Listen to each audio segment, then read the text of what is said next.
Assalamualaikum warahmatullahi wabarakatuh. Perkenalkan, nama saya Afriani Mutambaratillah. Saya adalah mahasiswa jurusan Matematika, Program Studi Statistika Universitas Riau. Pada kesempatan kali ini, saya akan menyampaikan materi tentang visualisasi data, data kontinu, histogram, dan sebaran data.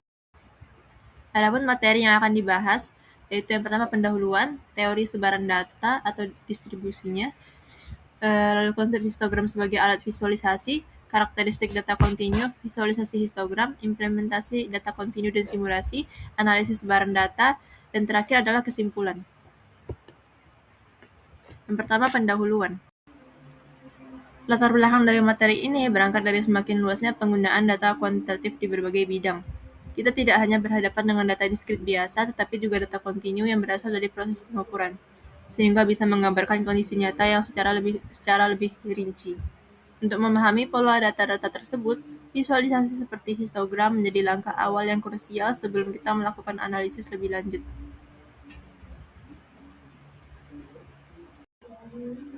Selanjutnya adalah materi tentang teori sebaran data dan distribusi norma.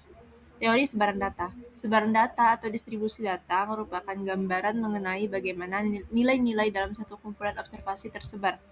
Pemahaman terhadap distribusi ini tidak hanya menunjukkan frekuensi kemunculan suatu nilai, tetapi juga memperlihatkan pola umum observasi, apakah cenderung mengelompok, menyebar, atau memiliki arah tertentu.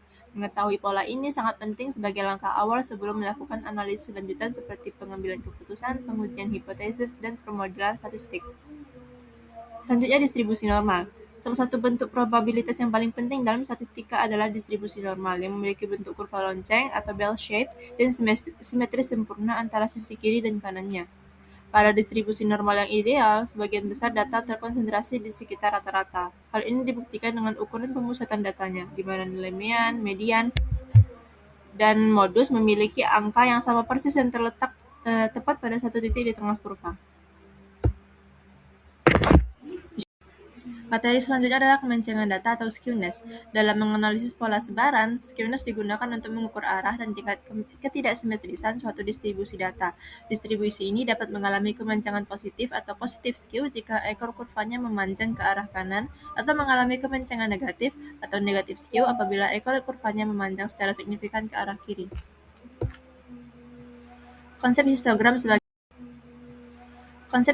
sebagai alat visualisasi. Histogram merupakan grafik batang yang digunakan untuk memvisualisasikan data kontinu, di mana lebarnya menunjukkan interval kelas dan tingginya menunjukkan frekuensi observasi. Ciri khas utama histogram adalah batang-batangnya yang digambarkan saling bersinggungan tanpa celah untuk merepresentasikan kesinambungan data dengan penentuan jumlah kelas yang dapat dihitung secara sistematis menggunakan aturan Sturges.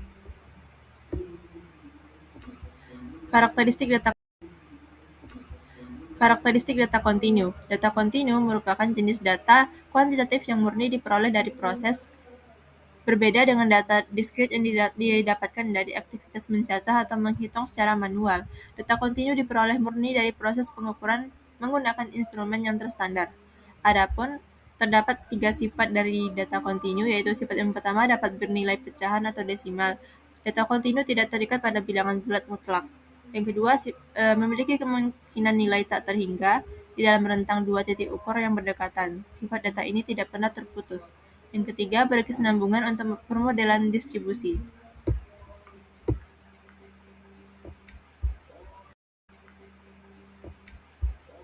Selanjutnya adalah materi tentang visualisasi histogram.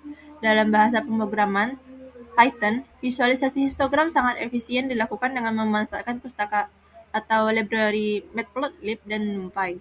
Berdasarkan simulasi yang dibuat, data skor dari 100 observasi siswa dibangkitkan secara acak mengikuti distribusi normal dengan rata-rata 70 dan standar deviasi 15. Data yang telah dipastikan berada pada rentang 0 hingga 100 ini kemudian divisualisasikan ke dalam grafik histogram yang terbagi menjadi 15 interval kelas atau bins berwarna biru langit lengkap dengan elemen sumbu yang informatif.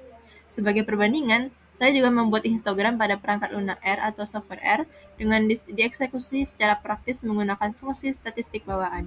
Pada contoh ini, data kontinu yang disimulasikan mempresentasikan uang saku bulanan mahasiswa dengan rata-rata 2.500 dan simpangan baku 500 menggunakan fungsi hist Data tersebut dipetakan ke dalam 15 kelas visual berwarna oranye yang secara efektif mampu mendemonstrasikan pola distribusi pengeluaran atau anggaran bulanan mahasiswa. Implementasi data kontinu dan simulasi.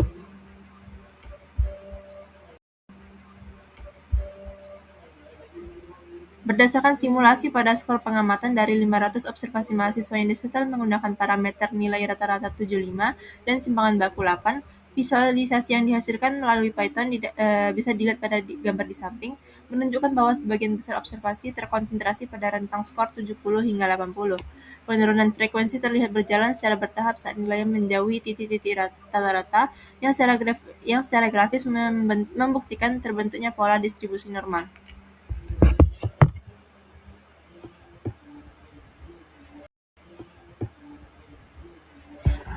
Analisis sebaran data.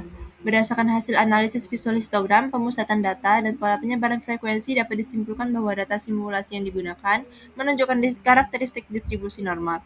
Hal ini ditandai dengan bentuk kurva yang simetris menyerupai lonceng, adanya satu puncak frekuensi yang jelas di sekitar nilai tengah, serta penyebaran data yang menurun secara bertahap dan seimbang di kedua sisi. Dengan demikian, secara visual, data tersebut dapat dikatakan mengikuti pola distribusi normal, sehingga asumsi normalitas dalam analisis statistik selanjutnya dapat dipertimbangkan untuk digunakan.